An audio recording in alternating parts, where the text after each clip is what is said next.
Ati gjithëpushtetshëm, unë lutem këtë javë të Pashkës, që ti të hapësh zemrat tona, e sytë tanë, për të parë Zot mrekullitë që ti bën në jetën tonë.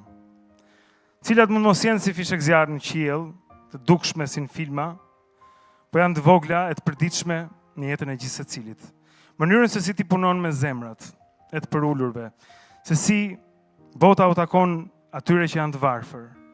E që ne nuk rendim Zot mbas pasurisë, e pushtetit, e dukjes, por duam të dëgjojmë ty në përulësi, në vuajtje, në ngadhnim, në jetë, sepse ti Zot ke thënë që të fundit do të jenë të parë dhe të parë do të jenë të fundit.